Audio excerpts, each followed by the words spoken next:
जय हिंद दोस्तों, स्वागत है आपका हमारे YouTube channel L N geography UGC NET JRF में। फ्रेंड्स, जैसा कि आप जानते हैं हम लोग सॉल्व कर रहे हैं एमसीक्यू को। और लास्ट क्लास में हमने जियोग्राफिकल थॉट से संबंधित 50 मोस्ट इंपॉर्टेंट एमसीक्यू को देखा था। उसी क्रम में आज हम लोग आगे बढ़ते हैं और मोस्ट इंपॉर्टेंट 50 एमसीक्यू यानी आज हम टोटल 100 क्वेश्चन को करने वाले हैं। ठीक है, तो चलिए 50 क्वेश्चन तक हम लोग देख लिए थे। आज हम लोग उससे आगे 51 क्वेश्चन से स्टार्ट करते हैं। ठीक है, क्वेश्चन नंबर 51 क्वेश्चन क्या कह रहा है, देखते हैं। 51 क्वेश्चन कह रहा है कि which one of the following philosophers did propagate the principle of unity of diversity, यानी किस फिलोसफर ने, किस आपके जो है दार्शनिक विद्वान ने क्या किया था, यूनिटी ऑफ डाइवर्सिटी, विविधता में एकता का जो संकल्पना है, ठीक है, उसके बारे में बात की थी। ऑप्शन है Carl Ritter, Immanuel Kant, Alexander von Humboldt, OHK Spate. तो आपको बताना है कि किस स्कॉलर ने क्या किया था, फिर यूनिटी ऑफ डाइवर्सिटी, विविधता में एकता की बात की थी। तो राइट आंसर क्या है, राइट आंसर हो जाएगा आपका रिटर। किसने, रिटर ने ही, जो जर्मन विद्वान है, इन्होंने विविधता में एकता की बात की थी। ठीक है, क्वेश्चन नंबर आपका 52 कह रहा है कि the term anthropogeography was coined by Ratzel and was used by him for. ठीक है, कह रहा है कि जो आपका टर्मिनोलॉजी है एंथ्रोपोजियोग्राफी, उसके बारे में उस शब्द का प्रयोग किया था रेडजल महोदय ने। और रेडजल ने क्या किया था कि ये जो एंथ्रोपोजियोग्राफी शब्द था, इसका मतलब क्या है, ये क्या बताने के लिए इन्होंने इस शब्द का प्रयोग किया था। ऑप्शन है geography of man in the terms of individual and races, कि इन्होंने बताने का प्रयास किया था कि जो जियोग्राफी ऑफ मैन है इन टर्म्स ऑफ इंडिविजुअल, इन्होंने इस जियोग्राफी में क्या बताया, मैन को इंडिविजुअल बताया और रेसेस के बारे में बात की। दूसरा कह रहा है geography of man and his work in relation to earth surface, इसमें इन्होंने भूगोल और भूगोल में क्या, जो ह्यूमन है, ह्यूमन के कार्यों के बारे में बताया और ह्यूमन का रिलेशन कैसा है नेचर के साथ, अर्थ सरफेस के साथ, उसके बारे में बताया। ऑर्गेनिक थियरी ऑफ सोसाइटी के बारे में बताया। ठीक है, राज्य का जैविक सिद्धांत के बारे में बताया कि study of harmonious reciprocal relation man and nature के बारे में बताया, यानी जो मैन एंड यानी मानव और पर्यावरण के मध्य जो नकारात्मक संबंध है उसके बारे में बताया। तो इसमें आपको बताना है कि एंथ्रोपोजियोग्राफी में इन्होंने क्या बात की है। तो एंथ्रोपोजियोग्राफी में इन्होंने जो बात की है कि जो मानव है, मानव का रिलेशन कैसा है, ठीक है, मानव के कार्य क्या है और उसका रिलेशन कैसा है पृथ्वी के साथ, यानी नेचर के साथ उसका रिलेशन कैसा है। तो इसी के बारे में इन्होंने एंथ्रोपोजियोग्राफी में क्या की थी, बात की थी। ठीक है, तो राइट आंसर क्या हो जाएगा, B is the right answer. अगला क्वेश्चन है कि who was the author of Cosmos, जो कॉस्मोस पुस्तक है उसके रचयिता कौन है। ऑप्शन है रिटर, हम्बोल्ट, रेडजल, ब्रूस। तो राइट आंसर क्या हो जाएगा इसका राइट आंसर हो जाएगा हम्बोल्ट। हम्बोल्ट क्या है, कॉस्मोस पुस्तक के रचयिता हैं। अगला क्वेश्चन है who wrote the book civilization and climate, यानी जलवायु और सभ्यता नाम की बुक जो थी वो किसके द्वारा लिखी गई। ऑप्शन है मार्क जेफरसन के द्वारा, ईसी सेम्पुर के द्वारा, टेरवार्था के द्वारा या हंटिंगटन के द्वारा। तो इसका राइट आंसर क्या हो जाएगा, राइट आंसर है आपका हंटिंगटन ने ही क्या किया था, इन्होंने सिविलाइजेशन एंड क्लाइमेट, यानी इन्होंने बताया था कि किसी भी सिविलाइजेशन पे वहां की जो क्लाइमेट होता है उसका इंपैक्ट होता है और उसी के अकॉर्डिंग वहां की सिविलाइजेशन क्या होती है, डेवलप्ड होती है। ठीक है, क्वेश्चन नंबर 55, एक तरफ ज्योग्राफर का नाम दिया गया है और दूसरी तरफ उनकी क्या दी गई है, पुस्तक दी गई है। तो आपको यही बताना है। ठीक है, तो जियोग्राफिया किसकी है, यह है स्ट्रेबो बाबा की। ठीक है, कॉस्मस किसका है, यह है हम्बोल्ट की। और नेशन एंड नेशनलिस्ट किसकी है, एलिस रेकलस की है। और एंथ्रोपोजियोग्राफी किसकी है, रेडजल की है। तो राइट आंसर क्या हो जाएगा 4, 1। ठीक है, और सी का क्या है 2, डी का क्या है 3, 4, 1, 2, 3। तो यानी C is the right answer. तो इसका 55 का क्या हो जाएगा, सी ऑप्शन आपका बिल्कुल राइट है। तो इस तरह के क्वेश्चन भी आपसे एग्जाम में पूछे जा सकते हैं कि कौन से विद्वान कहाँ के रहने वाले हैं, उनका कार्य कौन है।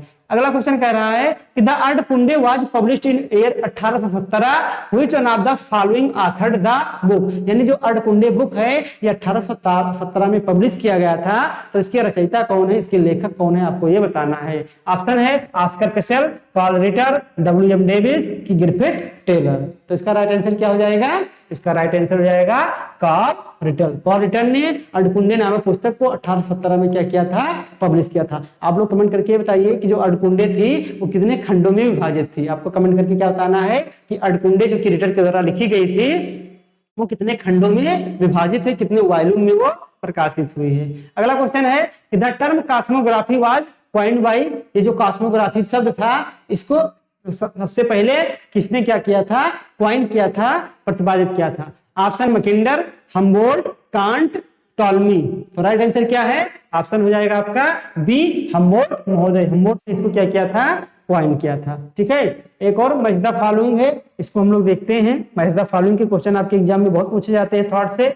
एक तरफ दिया गया है कंसेप्ट और दूसरा दिया है लिस्ट। यूनिटी, विविधता में एकता, ये किसका है, रिटर महोदय का। सोशल डिटरमिनेंट, सामाजिक निश्चयवाद किसका है, आपके फ्रेडरिक रेडजल का है। टेरेस्ट्रियल होल यानी पार्थिव एकता किसने बताया था, वाल्डिला ग्लास। और इंटरेक्शन के बारे में किसने दिया था, जीन ब्रून्स ने दिया था। तो राइट आंसर क्या हो जाएगा, 3 4 1 2 इज द राइट आंसर। ठीक है, 3 4 1 2।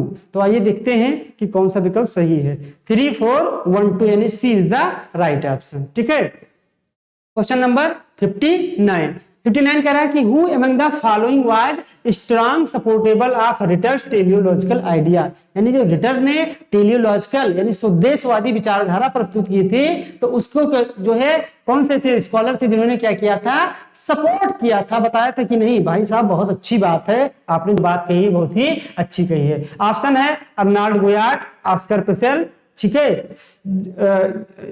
गेराल्ड महोदय या रेडजल महोदय। तो इसका राइट आंसर क्या है आपका, अर्नाल्ड गुयार्ट। अर्नाल्ड गुयार्ट ने क्या किया था, टेलियोलॉजिकल को अच्छे से सपोर्ट किया था।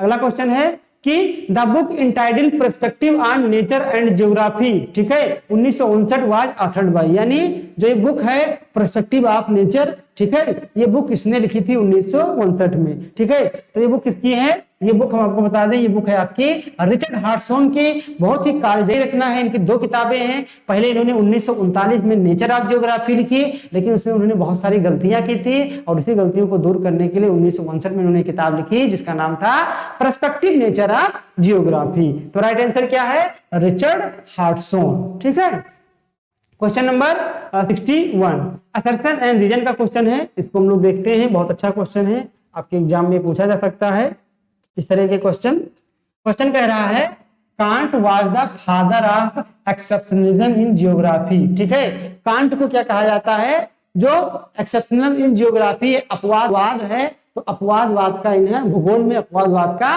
पिता कहा जाता है, किसको, कांट को। तो ये बात क्या है, ये बात बिल्कुल क्या है, राइट है। अगला क्वेश्चन कह रहा है क्यों कहा जाता है, क्योंकि he was the first to emphasize that geography is concerned with spatial pattern and thus differ from all other discipline. क्योंकि ये पहले विद्वान थे जिन्होंने कहा था कि जो जियोग्राफी है वो क्या है, वो स्पेशियल पैटर्न का अध्ययन करता है, एक स्पेस दूसरे स्पेस से कैसा डिफरेंट है उसका अध्ययन करता है, इसीलिए ये क्या है, अपने आप में अलग विषयों से भिन्न है और अपने आप में यूनिक है। इसीलिए जियोग्राफी को क्या माना जाता था कि इन्होंने क्या बोल दिया था कि एक एक्सेप्शनल सब्जेक्ट है। तो ये बात भी क्या है, बिल्कुल सही है और इसी कारण इनको अपवादवाद का पिता कहा जाता है। इसलिए ऑप्शन क्या हो जाएगा, ए इज द राइट ऑप्शन, यानी ए और आर दोनों सही है और आर इनकी क्या कर रहा है, व्याख्या कर रहा है। ठीक है, question number 62 the work on geography of Strabo was largely N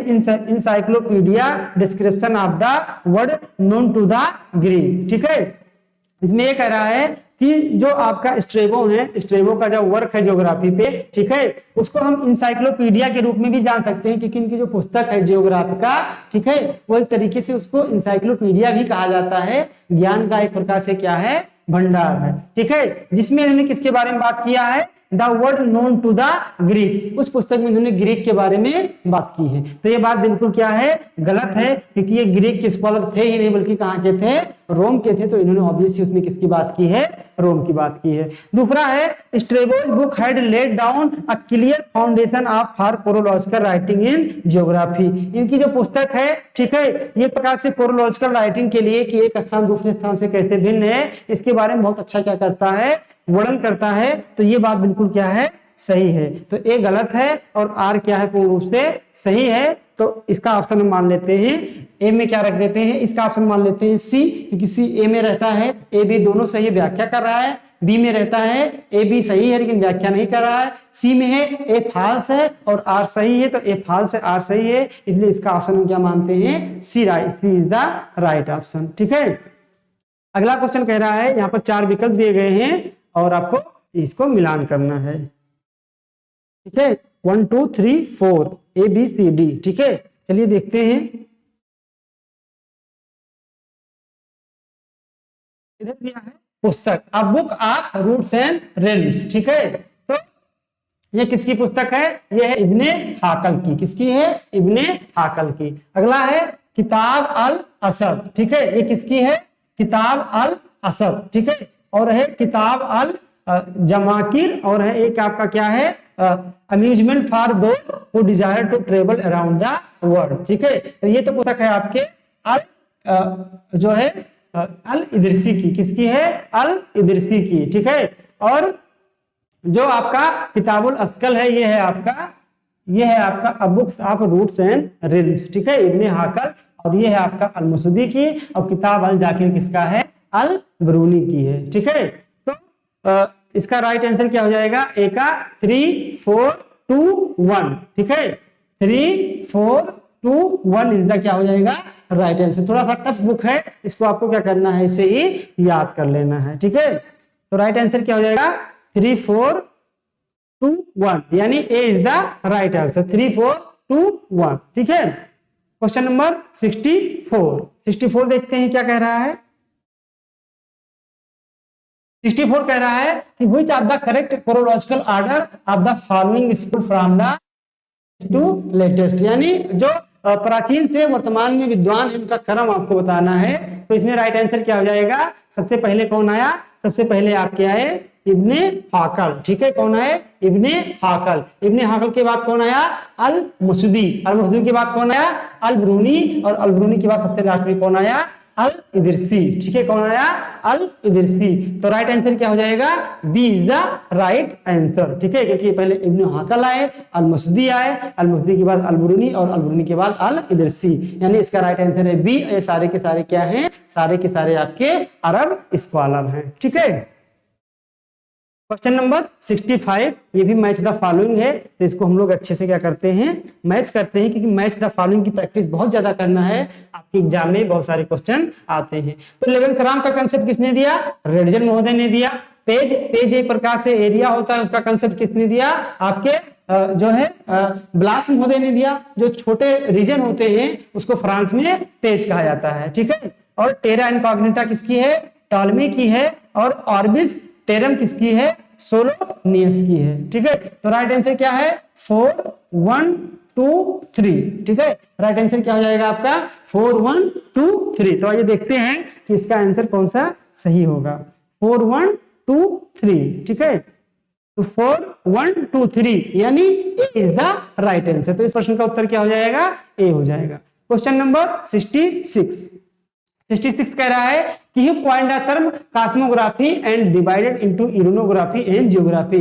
किसने कॉस्मोग्राफी शब्द का प्रयोग किया, कॉइन किया, और उसको इरोनोग्राफी और जियोग्राफी में डिवाइड किया। ऑप्शन है ऑस्कर पिसेल, पॉल रिटर, बर्नहार्ड वारेनियस, या वान हम्बोल्ट। तो राइट आंसर इसका क्या हो जाएगा, वान हम्बोल्ट, अलेक्जेंडर वान हम्बोल्ट। इन्होंने कॉस्मोग्राफी शब्द का प्रयोग किया था और बाद में उसको क्या किया था कि अलग अलग 2 भागों में डिवाइड कर दिया था। एक का नाम था इरोनोग्राफी और दूसरे का नाम था आपका जियोग्राफी। ठीक है, क्वेश्चन नंबर 67, ये भी आपका मैच द फॉलोइंग है, इसको हम लोग क्या कराते हैं, मैच कराते हैं। ठीक है, एक तरफ जियोग्राफी है, जियोग्राफर है, और दूसरा तरफ उनका कंसेप्ट दिया है। रेडजल, तो रेडजल का कंसेप्ट क्या है, रेडजल का है सोशल डार्विनिज्म, सामाजिक डार्विनवाद। कार्ल रिटर का है, तो इनका है एरियल जो है एरियल डिफरेंशिएशन। ठीक है, मतलब ये क्षेत्रीय भूगोल से संबंधित है, उसे एरियल डिफरेंशिएशन का कॉन्सेप्ट आपका हेटनर का है, लेकिन यहाँ पर ऑप्शन के अकॉर्डिंग, ठीक है, सॉरी कार्ल रिटर का ये नहीं होगा, बल्कि इसको हम लोग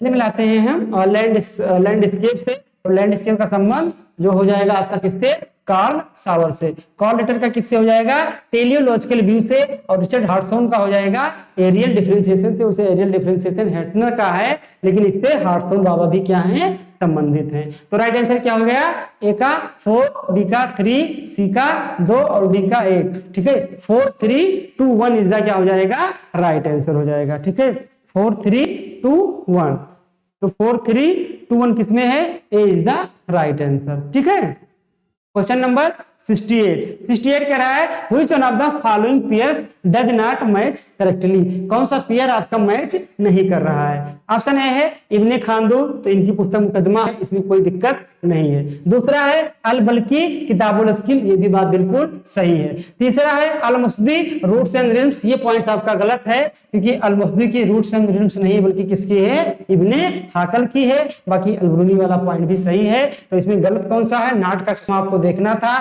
तो नाट का चश्मा हमने पहन लिया है और कौन सा ऑप्शन सही है, C is the right option. ठीक है, क्वेश्चन नंबर 69 कह रहा है which of the following concept was not related by mark Jefferson, mark Jefferson से कौन सा कंसेप्ट संबंधित नहीं है। ऑप्शन है सेंट्रल प्लेस, यानी कौन सा इसी पॉइंट से मार्क जेफरसन से संबंधित नहीं है। सेंट्रल प्लेस, तो ये बात सही है, इन्होंने 1939 में क्या किया था, सेंट्रल प्लेस का वर्ड दिया था, तो ये भी संबंधित है। प्राइमेट सिटी से भी संबंधित है। सॉरी, सेंट्रल प्लेस उन्होंने 1931 शायद टर्म प्रयोग किया था, ये डेट आप लोग देख लीजिएगा, 1931 ही है जिसमें इन्होंने सेंट्रल प्लेस शब्द का प्रयोग किया था। प्राइमेट सिटी का कंसेप्ट तो आपको पता है, मार्क जेफरसन का है। सिविलाइजिंग रेल, ये भी इनसे संबंधित है। लेकिन ये नॉर्मल साइकिल ऑफ इरोजन है, ये इससे संबंधित नहीं है, बल्कि इससे संबंधित कौन से हैं, आपके डेविस महोदय हैं। तो राइट आंसर क्या है, डी इनसे संबंधित नहीं है। नाट वाला चश्मा लगाइए, कहां पे, डी पे लगाइए। ठीक है, क्वेश्चन नंबर 70 कह रहा है कि who among the following objected that the division of geography into physical and human phenomena are illogical. ठीक है, यानी इसमें से कौन ऐसे विद्वान थे जिन्होंने ये बात कही थी कि जो ज्योग्राफी को हम दो भागों में डिवाइड करते हैं, ह्यूमन ज्योग्राफी, फिजिकल ज्योग्राफी, ये बात बिल्कुल सही नहीं है, ये बात क्या है, गलत है। ऑप्शन है हम्बोल्ट, हेरोडोटस, हार्टसॉन, स्ट्रेबो। तो आपको बताना किसने ये बात कही थी कि ज्योग्राफी को ह्यूमन ज्योग्राफी और किसमें दो भागों में बांटा जाता है, ये बात सही नहीं है। तो राइट आंसर क्या है, C is the right answer. Question number 71 कह रहा है who among the following developed the concept of mental map, mental map के बारे में जो कंसेप्ट दिया था वो किसने किया था। ऑप्शन है आपका gold and white, down and स्टी, बोल्डिंग एंड हैंगर स्टैंड या सेरेन। ठीक है, तो आपको बताना है कौन जो है मेंटल मैप का कंसेप्ट दिए थे। तो मेंटल मैप का कंसेप्ट किसने दिया था, गोल्ड एंड व्हाइट ने। ठीक है, आपके डाउन एंड स्टी भी मेंटल मैप से संबंधित हैं, लेकिन जब कभी भी कंसेप्ट पूछा जाएगा तो प्रायोरिटी हम गोल्ड एंड व्हाइट को देंगे। जब आपके गोल्ड एंड व्हाइट ऑप्शन में नहीं रहेंगे तब हम किसको देंगे, डाउन एंड स्टी को देंगे। तो राइट आंसर यहाँ क्या है, 71 का A is the right answer. Question number 72 the concept of paradigm was propounded by, यानी जो पैराडाइम का कंसेप्ट था वो किसने प्रतिपादित किया था। ऑप्शन है इमैनुअल कांट, पीटर हेगेल, पीट कुहन। तो राइट आंसर क्या है, थॉमस कुहन। कुहन महोदय ने क्या किया था, पैराडाइम का कंसेप्ट का प्रतिपादन किया था और उन्होंने एक बुक भी लिखी थी, the structure of scientific revolution. ठीक है, ये भी आपको जानते रहना है। Question number 73 nomothetic approach in geography emphasises the, यानी ज्योग्राफी में दो अप्रोच हैं, एक है आपका नोमोथेटिक और एक क्या है, ठीक है, दो आपके क्या हैं, अप्रोच हैं। ठीक है, तो एक है आपका नोमोथेटिक। तो नोमोथेटिक जो अप्रोच है वो किससे संबंधित है, इंपेरिकल स्टडी से, अनुभव के जो है अध्ययन से संबंधित है, अनुभविक अध्ययन से, इंडक्टिव स्टडी से, आगमनात्मक अध्ययन से, लॉ मेकिंग से, जो है लॉ के निर्माण से, या इडियोग्राफिक्स से। ठीक है, तो इसका राइट आंसर क्या है, नोमोथेटिक का संबंध किससे है, लॉ मेकिंग स्टडी से। ये पॉइंट याद रखना बहुत ही इंपॉर्टेंट क्या है, क्वेश्चन है, ये आपसे एग्जाम में पूछा जा सकता है। एक और मैच द फॉलोइंग, इसको हम लोग क्या करते हैं, मैच कराते हैं। ठीक है, तो रीजनल ज्योग्राफी, ठीक है, दूसरी तरफ दिया है सिस्टमेटिक ज्योग्राफी। तो सिस्टमेटिक ज्योग्राफी किसी है, तो सिस्टमेटिक ज्योग्राफी के बारे में जो कंसेप्ट दिया कि हमें ज्योग्राफी को सिस्टमेटिक रूप से अध्ययन करना चाहिए, वो कौन थे, आपके Humboldt. Stop and go determinants का संबंध किससे है, ग्रिफिथ टेलर से। प्रोबेबिलिज्म का संबंध किससे है, O.H.K. स्पेड से।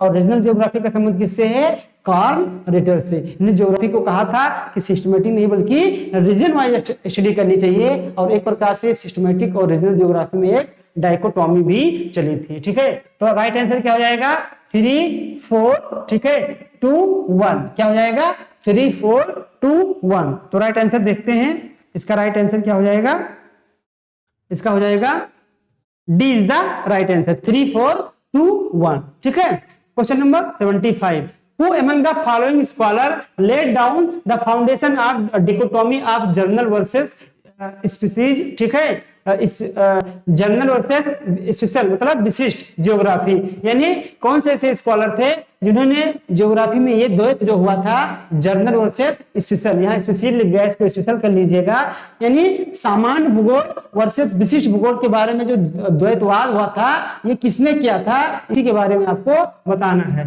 ऑप्शन है Kant, Sebastian Munster, Bernhard Varenius, Peter Penn. तो आपको बताना है कि ये जो डाइकोटॉमी हुआ था जर्नल और विशिष्ट के बारे में ये किसने किया था, तो ये किसने किया था बर्नार्ड वारेनियस ने। ठीक है, क्वेश्चन नंबर 76 कह रहा है कि who among the following scholar emphasised on the behavioural approach in geography. ठीक है, यानी भूगोल में जो व्यवहारवाद नाम का एक अप्रोच आया था उसके बारे में किसने बात की थी। ठीक है, यही आपको क्या करना है बताना है।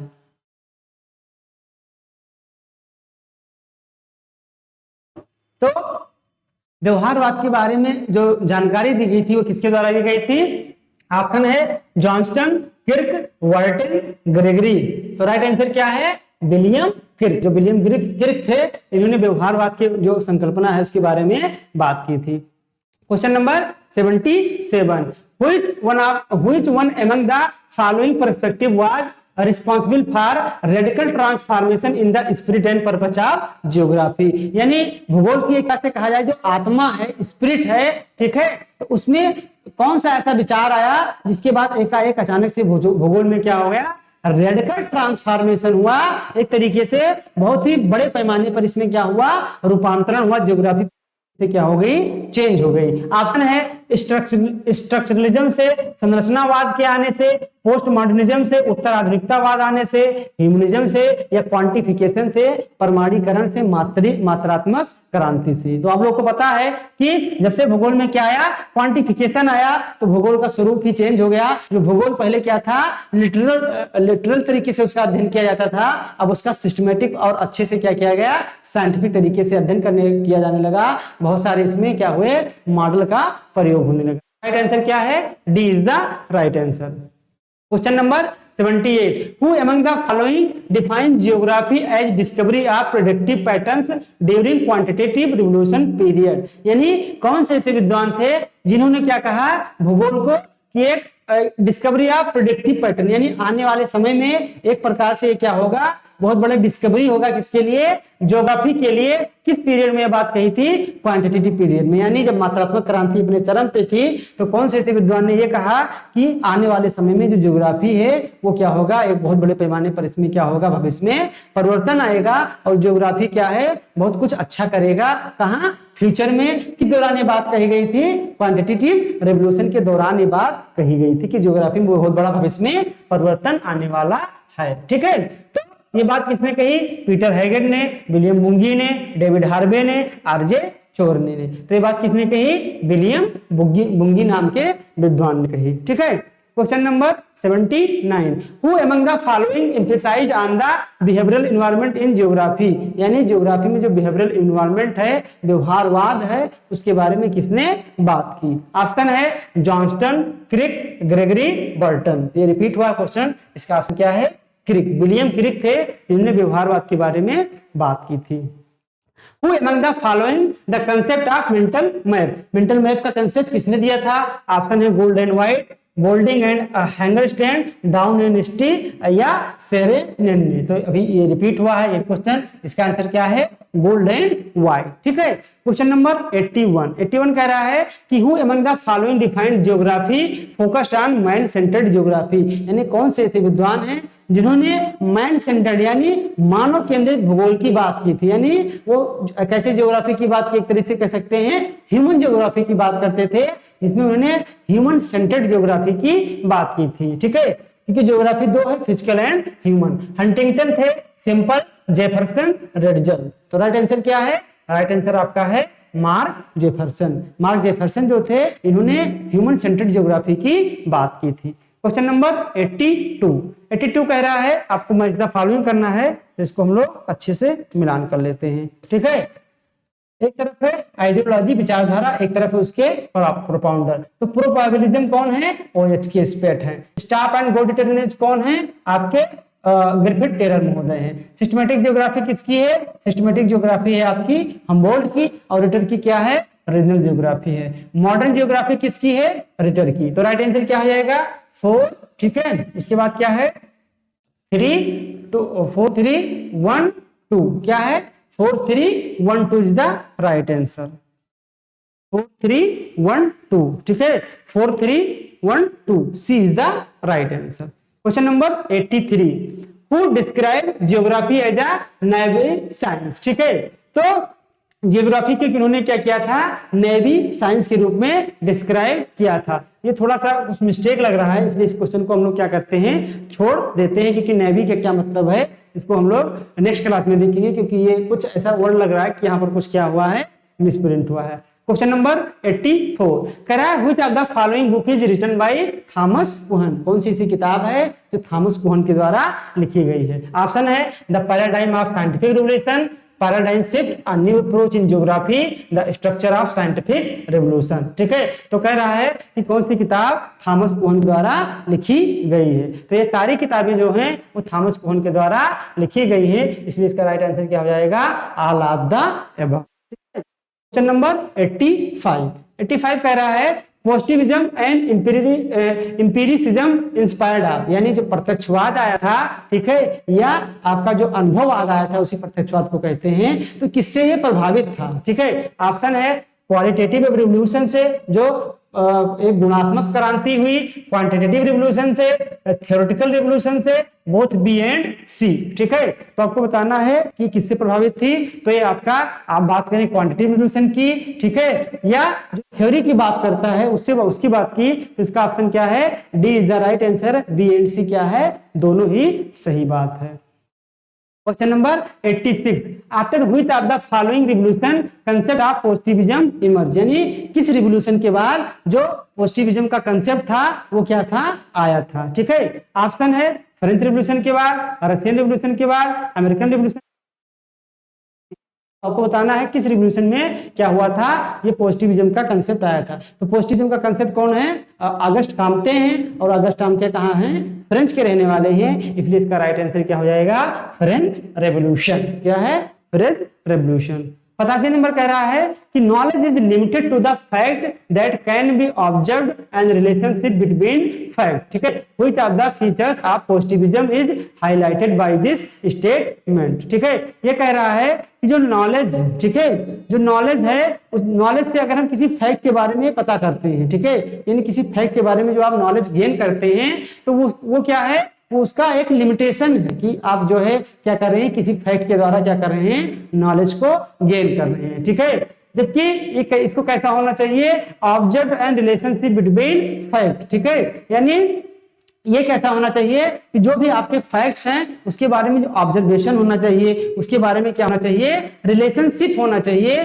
तो ये ज्ञान क्या होता है? आपका सही है। तो ये बात किस प्रकार की विचारधारा में कहा गया कि जो कोई भी नॉलेज है वो आप जो ऑब्जर्व करते हैं वो नॉलेज है। ऐसा नहीं कि आप कहने भगवान है तो आपको उसको प्रूव करना पड़ेगा।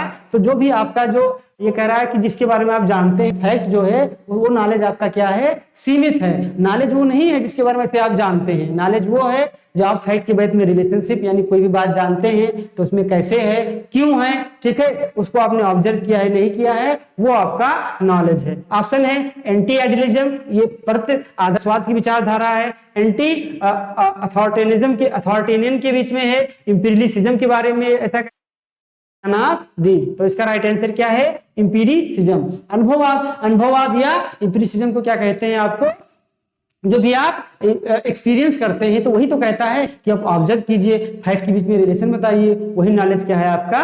सही है। Question number 88 Vienna circle is associated with, यानी जो वियना सर्किल हुआ था वो उसका संबंध किससे है? ठीक है, ऑप्शन है आपका ह्यूमनिज्म से, मानवतावाद से, पॉजिटिविज्म से, इन्वायरमेंटलिज्म से, स्ट्रक्चरलिज्म से। ठीक है, तो इसका राइट आंसर क्या है? पॉजिटिविज्म, यानी जो प्रत्यक्षवाद है, प्रत्यक्षवाद की बात कहाँ पे हुई थी? ये वियना सर्किल का मतलब ये हुआ कि जो ऑस्ट्रिया की राजधानी है वियना, वहीं पर इसके बारे में चर्चा किया गया था और वहीं पर क्या हुआ था? प्रत्यक्षवाद का कंसेप्ट निकल के आया था। इसलिए इसका राइट आंसर क्या है? पॉजिटिविज्म। क्वेश्चन नंबर 89 कह रहा है कि positivism emerge in counter to, यानी जो प्रत्यक्षवाद आपका सामने आया था वो किसके विरोधाभास में आपके सामने आया था? ठीक है, तो जो आपका पॉजिटिविज्म है ऑप्शन है इकोनॉमिक रैशनैलिटी के विपरीत, negative philosophy, both A and B, या neither A and nor B. तो राइट आंसर क्या है? Negative philosophy. यानी जो पॉजिटिविज्म था इसके पहले जितनी भी फिलॉसफी थी वो नकारात्मक थी, वो बहुत अच्छी चीजों के बारे में बात नहीं करती थी। ठीक है, उसी के विरोध में क्या आया था? आपका पॉजिटिविज्म सामने आया था। ठीक है, क्योंकि उसके पहले जो ज्योग्राफी था उसको एक साहित्यिक विषय माना जाता था, लेकिन पॉजिटिविज्म के बाद क्या हुआ? पहले आप देखिए कि होम्स ने क्या कहा था कि होम्स ने कितनी बड़ी बड़ी बातें कह दी थी ऐसे बिना किसी जाने हुए कि पृथ्वी क्या है? चारों तरफ खंभे से टिकी हुई है, सूर्य से निकलती है, सूर्य जो है क्या करता है? समुद्र से निकलता है और उसी में डूब जाता है। तो सब सारी बातें फैक्ट बेस्ड नहीं थी। तो इसके पहले ये सब क्या थी? नेगेटिव फिलॉसफी थी, जिसके बेस पे आपका क्या आया? पॉजिटिविज्म आया। क्वेश्चन नंबर 90 कह रहा है कि the concept of paradigm was propounded by, यानी जो पैराडाइम का कंसेप्ट था वो किसके द्वारा प्रोपाउंड किया गया था? ऑप्शन है रिचर्ड पीटर हेगेल, कांट, कुहन। तो राइट आंसर क्या है? थॉमस कुहन। ठीक है, राइट आंसर क्या है? थॉमस कुहन। ठीक है, आज के लिए इतना ही। ठीक है, कि हम काफी थक चुके हैं और अब जो है आगे पढ़ाने का मन बिल्कुल नहीं है, इसलिए जो भी बचा हुआ है हम उसको नेक्स्ट क्लास में जो है हैंडल करेंगे। और आप लोग हमारे साथ बने रहिए, जुड़े रहिए और कमेंट कीजिए अगर आपको वीडियो पसंद आया हो। ठीक है, लोगों के साथ इसको शेयर कीजिए। मिलते हैं एक और नए खूबसूरत वीडियो के साथ, कुछ नई जो है कंसेप्ट के साथ। All the best.